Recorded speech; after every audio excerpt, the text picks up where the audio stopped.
جس کے سواد اعظم کو ایک گروہ اس بنا پر ظالم و گمراہ بلکہ کافر تک کہتا تھا کہ انہوں نے پہلے 3 خلفاء کو امام بنایا، اور جس کے افراد کی ایک بڑی تعداد کو خوارج اور معتزلہ کافر و فاسق ٹھہراتے تھے۔ یہ سوال بھی بعد کے زمانے میں محض ایک تاریخی سوال کی حیثیت نہ رکھتا تھا، بلکہ اس سے خود بخود یہ مسئلہ پیدا ہو جاتا تھا کہ نبی صلی اللہ علیہ وآلہ وسلم سے جو احکام ان لوگوں کے واسطے سے منقول ہوئے ہیں وہ آیا اسلامی قانون کے ماخذ پر قرار پائیں گے یا نہیں۔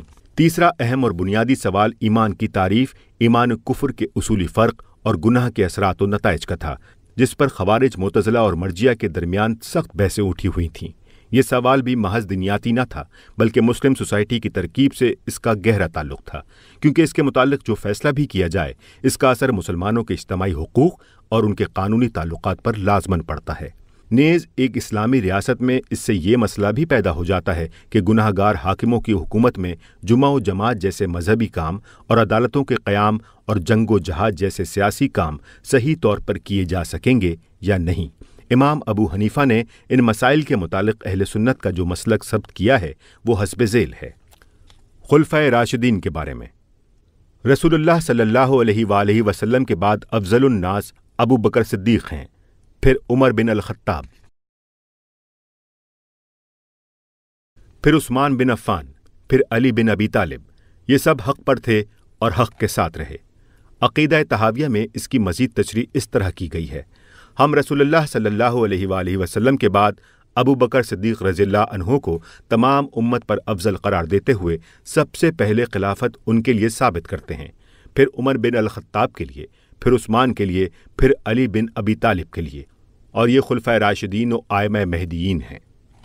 اس سلسلے میں یہ امر بھی قابل ذکر ہے کہ امام ابو حنیفہ ذاتی طور پر حضرت علی کو حضرت عثمان کی بنسبت زیادہ محبوب رکھتے تھے، اور ان کی شخصی رائے یہ بھی تھی کہ ان دونوں بزرگوں میں سے کسی کو کسی پر فضیلت نہیں دی جا سکتی، مگر حضرت عثمان کے انتخاب کے موقع پر اکثریت سے جو فیصلہ ہو چکا تھا اس کو تسلیم کرتے ہوئے انہوں نے اجتماعی عقیدہ یہی قرار دیا کہ فضیلت کی ترتیب بھی وہی ہے جو خلافت کی ترتیب ہے۔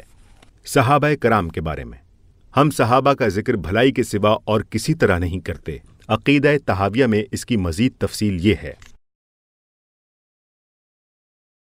ہم رسول اللہ صلی اللہ علیہ وآلہ وسلم کے تمام اصحاب کو محبوب رکھتے ہیں، ان میں سے کسی کی محبت میں حد سے نہیں گزرتے اور نہ کسی سے تبری کرتے ہیں۔ ان سے بغض رکھنے والے اور برائی کے ساتھ ان کا ذکر کرنے والے کو ہم ناپسند کرتے ہیں، اور ان کا ذکر بھلائی کے سوا کسی اور طرح نہیں کرتے۔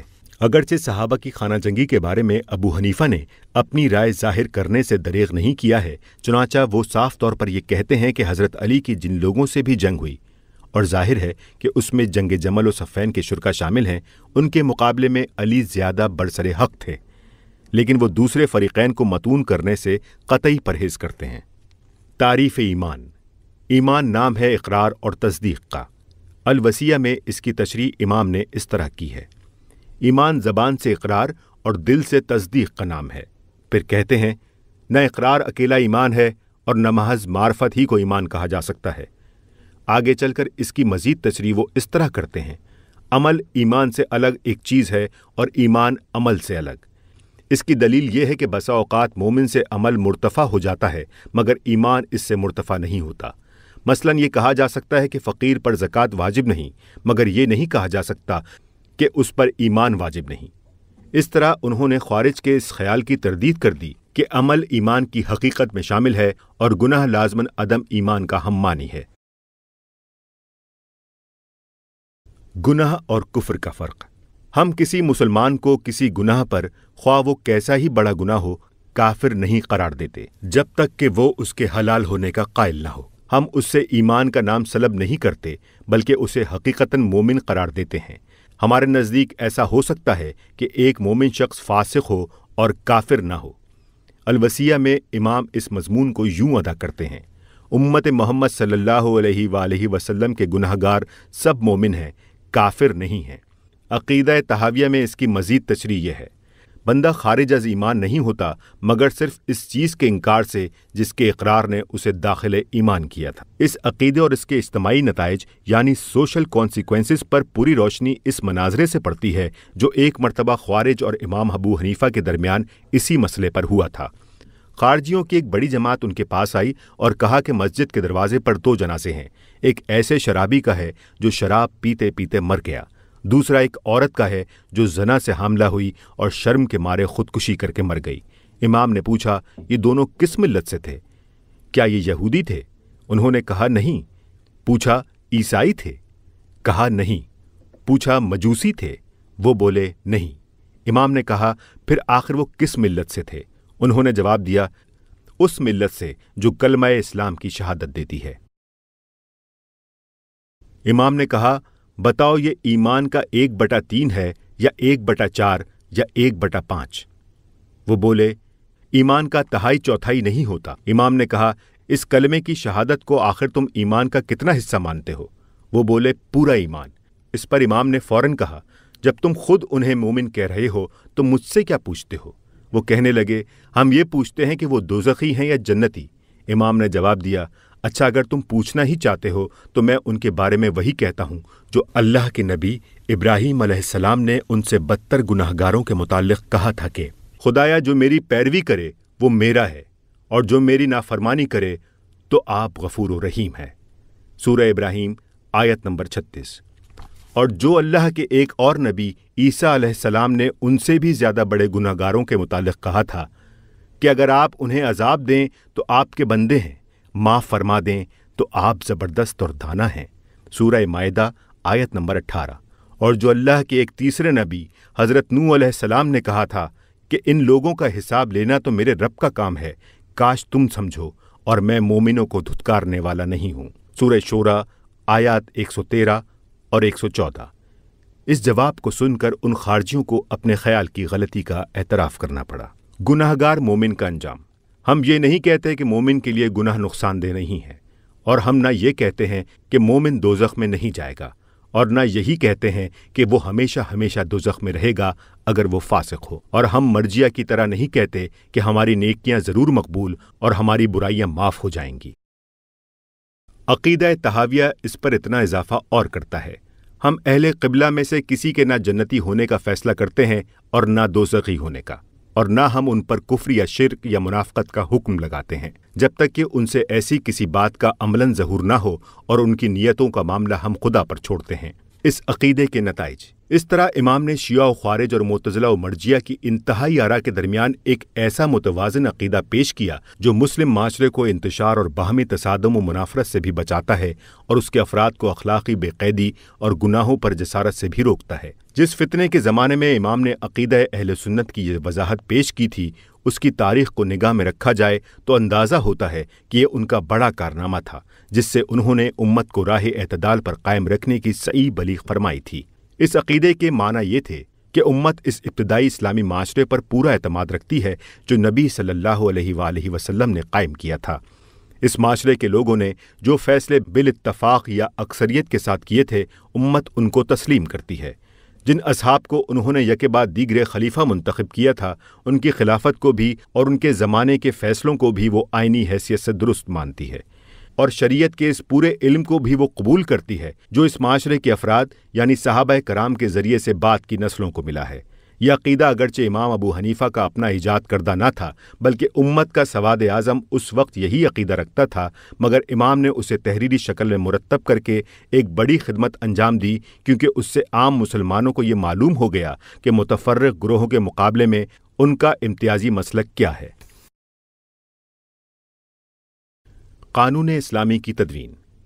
لیکن امام ابو حنیفہ کا سب سے بڑا کارنامہ جس نے انہیں اسلامی تاریخ میں لازوال عظمت عطا کی، یہ تھا کہ انہوں نے اس عظیم خلا کو اپنے بلبوتے پر بھر دیا جو خلافت راشدہ کے بعد شورا کا سدباب ہو جانے سے اسلام کے قانونی نظام میں واقع ہو چکا تھا۔ ہم اس کے اثرات و نتائج کی طرف پہلے اشارہ کر چکے ہیں۔ ایک صدی کے قریب اس حالت پر گزر جانے سے جو نقصان رونما ہو رہا تھا، اسے ہر صاحب فکر آدمی محسوس کر رہا تھا۔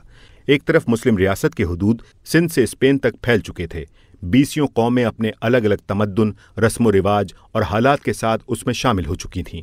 اندرون ملک مالیات کے مسائل، تجارت اور زراعت اور صنعت و حرفت کے مسائل، شادی بیاہ کے مسائل، دستوری اور دیوانی اور فوجداری قوانین و ضوابط کے مسائل روز بروز سامنے آ رہے تھے۔ بیرون ملک دنیا بھر کی قوموں سے اس عظیم ترین سلطنت کے تعلقات تھے اور ان میں جنگ، صلح، سفارتی روابط، تجارتی لین دین، بحری و بری مسافرت، کسٹم وغیرہ کے مسائل پیدا ہو رہے تھے، اور مسلمان چونکہ اپنے ایک مستقل نظریہ، اصول حیات اور بنیادی قانون رکھتے تھے، اس لیے ناگزیر تھا کہ وہ اپنے ہی نظام قانون کے تحت ان بے شمار نت نئے مسائل کو حل کریں۔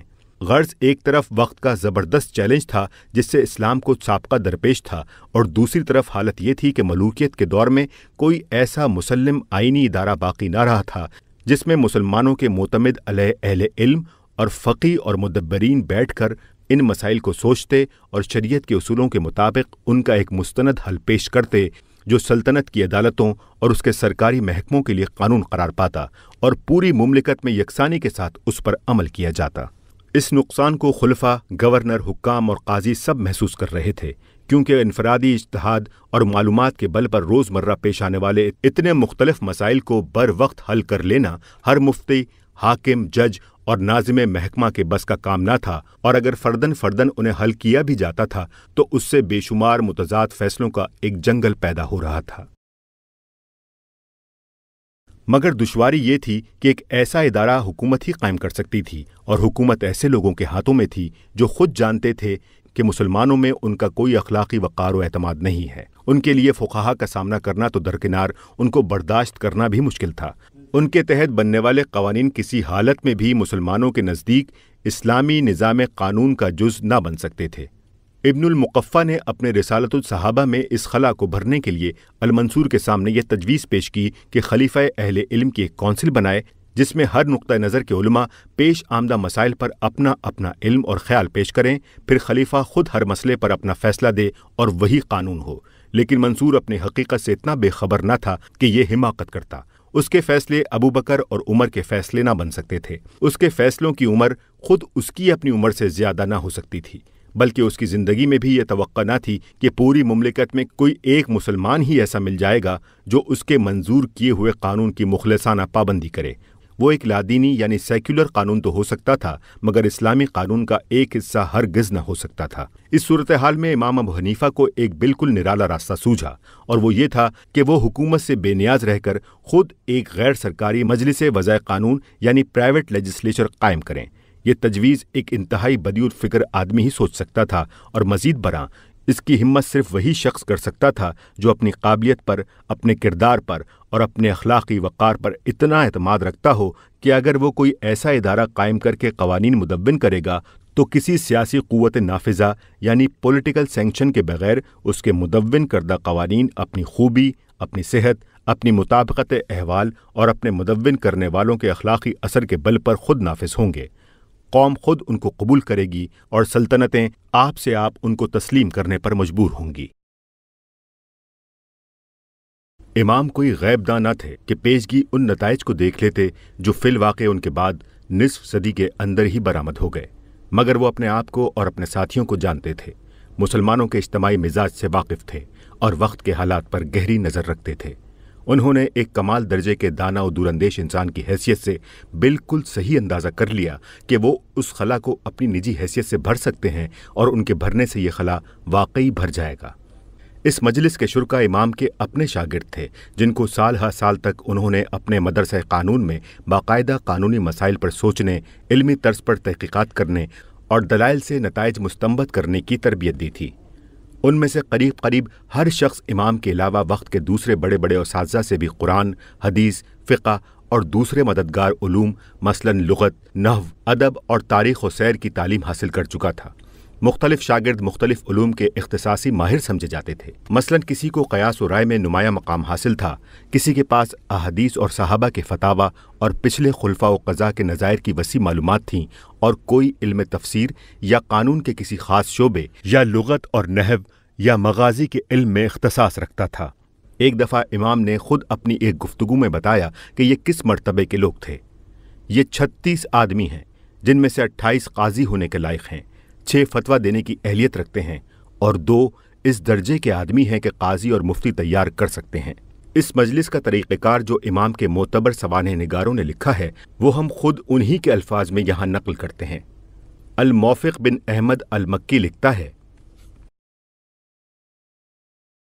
ابو حنیفہ نے اپنا مذہب ان کے یعنی اپنے فاضل شاگردوں کے مشورے سے مرتب کیا ہے۔ وہ اپنی حد وسع تک دین کی خاطر زیادہ سے زیادہ جاں فشانی کرنے کا جو جذبہ رکھتے تھے اور خدا اور رسول خدا اور اہل ایمان کے لیے جو کمال درجے کا اخلاص ان کے دل میں تھا، اس کی وجہ سے انہوں نے شاگردوں کو چھوڑ کر یہ کام محض اپنی انفرادی رائے سے کر ڈالنا پسند نہ کیا۔ وہ ایک ایک مسئلہ ان کے سامنے پیش کرتے تھے، اس کے مختلف پہلو ان کے سامنے لاتے تھے، جو کچھ ان کے پاس علم اور خیال ہوتا اسے سنتے اور اپنی رائے بھی بیان کرتے، حتیٰ کہ بعض اوقات ایک ایک مسئلے پر بحث کرتے ہوئے مہینہ بھر اور اس سے بھی زیادہ لگ جاتا تھا۔ آخر جب ایک رائے قرار پا جاتی تو اسے قاضی ابو یوسف کتب اصول میں ثبت کرتے۔ ابن البزار الکردری کا بیان ہے، ان کے شاگرد ایک مسئلے پر خوب دل کھول کر بحث کرتے اور ہر فن کے نقطہ نظر سے گفتگو کرتے۔ اس دوران میں امام خاموشی کے ساتھ ان کی تقریریں سنتے رہتے تھے۔ پھر جب امام زیر بحث مسئلے پر اپنی تقریر شروع کرتے تو مجلس میں ایسا سکوت ہوتا جیسے یہاں ان کے سوا کوئی اور نہیں بیٹھا ہے۔ عبداللہ بن المبارک کہتے ہیں کہ ایک مرتبہ اس مجلس میں 3 دن تک مسلسل ایک مسئلے پر بحث ہوتی رہی۔ تیسرے دن شام کے وقت میں نے جب اللہ اکبر کی آوازیں سنی تو پتہ چلا کہ اس بحث کا فیصلہ ہو گیا۔ امام کے ایک اور شاگرد ابو عبداللہ کے بیان سے معلوم ہوتا ہے کہ اس مجلس میں امام ابو حنیفہ اپنی جو رائیں ظاہر کرتے تھے انہیں بعد میں وہ پڑھوا کر سن لیا کرتے تھے، چنانچہ ان کے الفاظ یہ ہیں: میں امام کے اقوال ان کو پڑھ کر سناتا تھا۔ ابو یوسف یعنی مجلس کے فیصلے ثبت کرتے ہوئے ساتھ ساتھ اپنے اقوال بھی درج کر دیا کرتے تھے، اس لیے پڑھتے وقت میں کوشش کرتا تھا کہ ان کے اقوال چھوڑتا جاؤں اور صرف امام کے اپنے اقوال انہیں سناؤں۔ ایک روز میں چوک گیا اور دوسرا قول بھی میں نے پڑھ دیا۔ امام نے پوچھا، یہ دوسرا قول کس کا ہے؟ اس کے ساتھ المکی کے بیان سے یہ بھی معلوم ہوتا ہے کہ اس مجلس کے جو فیصلے لکھے جاتے تھے ان کو الگ الگ عنوانات کے تحت کتابوں اور ابواب میں مرتب بھی امام ابو حنیفہ کی زندگی میں ہی کر دیا گیا تھا۔ ابو حنیفہ پہلے شخص ہیں جنہوں نے اس شریعت کے علم کو مدون کیا، ان سے پہلے کسی نے یہ کام نہیں کیا تھا۔ ابو حنیفہ نے اس کو کتابوں اور جدا جدا عنوانات کے تحت ابواب کی شکل میں مرتب کر دیا تھا۔ اس مجلس میں جیسا کہ ہم پہلے المکی ہی کے حوالے سے بتا چکے ہیں کہ 83,000 قانونی مسائل طے کیے گئے تھے۔ اس میں صرف وہی مسائل زیر بحث نہیں آئے تھے جو اس وقت تک عملاً لوگوں کو یا ریاست کو پیش آ چکے تھے، بلکہ معاملات کی امکانی صورتیں فرض کر کے ان پر بھی بحث کی جاتی اور ان کا حل تلاش کیا جاتا تھا، تاکہ آئندہ اگر کبھی کوئی نئی صورت پیش آ جائے جو اب تک نہ پیش آئی ہو تو قانون میں پہلے سے اس کا حل موجود ہو۔ یہ مسائل قریب ہر شعبہ قانون سے متعلق تھے۔ بین الاقوامی قانون، جس کے لیے السیر کی اصطلاح مستعمل تھی، دستوری قانون، دیوانی و فوجداری قانون، قانون شہادت، ضابطۂ عدالت، معاشی زندگی کے ہر شعبے کے الگ قوانین، نکاح و طلاق اور وراثت وغیرہ شخصی احوال کے قوانین اور عبادات کے احکام، یہ سب عنوانات ہم کو ان کتابوں کی فہرستوں میں ملتے ہیں جو اس مجلس کے فراہم کردہ مواد سے امام ابو یوسف نے اور پھر امام محمد بن حسن الشیبانی نے بعد میں مرتب کی۔ حاشیہ: موجودہ زمانے کے لوگ اس غلط فہمی میں ہیں کہ بین الاقوامی قانون ایک جدید چیز ہے، اور پہلا جس نے اس شعبہ قانون کی بنا ڈالی ہالینڈ کا گروٹیس ہے، لیکن جس نے بھی امام ابو حنیفہ کے شاگرد محمد بن الحسن الشیبانی کی کتاب السیر دیکھی ہے، وہ جانتا ہے کہ گروٹیس سے 9 برس پہلے یہ علم امام ابو حنیفہ کے ہاتھوں بڑی تفصیل کے ساتھ مدون ہو چکا تھا، اور اس میں بین الاقوامی قانون کے اکثر گوشوں پر اور اس کے بڑے نازک مسائل پر بحث کی گئی تھی۔ حال میں اس حقیقت کو اہل علم کے ایک گروہ نے تسلیم بھی کیا ہے اور جرمنی میں Shaibani society of international law قائم کی گئی ہے۔ یعنی کوڈیفیکیشن کا اثر یہ ہوا کہ انفرادی طور پر کام کرنے والے مجتہدوں، مفتیوں اور قاضیوں کا کام ساقط الاعتبار ہوتا چلا گیا۔ قرآن و حدیث کے احکام اور سابقہ فیصلوں اور فتاویٰ کے نظائر کی چھان بین کر کے اہل علم کی ایک مجلس نے ابو حنیفہ جیسے نکتہ رس آدمی کی صدارت و رہنمائی میں شریعت کے جو احکام منقع صورت میں نکال کر رکھ دیے تھے اور پھر اصول شریعت کے تحت وسیع پیمانے پر اجتہاد کر کے زندگی کے ہر پہلو میں پیش آنے والی امکانی ضرورتوں کے لیے جو قابل عمل قوانین مرتب کر دیے تھے، ان کے بعد متفرق افراد کے مدون کیے ہوئے احکام مشکل ہی سے وقع ہو سکتے تھے۔ اس لیے جو ہی یہ کام منظر عام پر آیا، عوام اور حکام اور قضاء سب اس کی طرف رجوع کرنے پر مجبور ہو گئے، کیونکہ یہ وقت کی مانگ تھی اور لوگ مدت سے اسی چیز کے حاجت مند تھے۔ چنانچہ مشہور فقیہ یحییٰ بن آدم کہتے ہیں کہ ابو حنیفہ کے اقوال کے آگے دوسرے فقہا کے اقوال کا بازار سرد پڑ گیا، انہی کا علم مختلف علاقوں میں پھیل گیا، اسی پر خلفاء اور ائمہ اور حکام فیصلے کرنے لگے اور معاملات کا چلن اسی پر ہو گیا۔ خلیفہ مامون کے زمانے تک پہنچتے پہنچتے یہ حالت ہو گئی کہ ایک دفعہ وزیر اعظم فضل بن سہل کو امام ابو حنیفہ کے ایک مخالف فقیہ نے مشورہ دیا کہ حنفی فقہ کا استعمال بند کرنے کے احکام جاری کر دیے جائیں۔ وزیر اعظم نے باخبر اور معاملہ فہم لوگوں کو بلا کر اس معاملے میں رائے لی۔ انہوں نے بالاتفاق کہا، یہ بات نہیں چلے گی اور سارا ملک آپ لوگوں پر ٹوٹ پڑے گا۔ جس شخص نے آپ کو یہ مشورہ دیا ہے وہ ناقص العقل ہے۔ وزیر نے کہا، میں خود بھی اس خیال سے متفق نہیں ہوں اور امیر المومنین بھی اس پر راضی نہ ہوں گے۔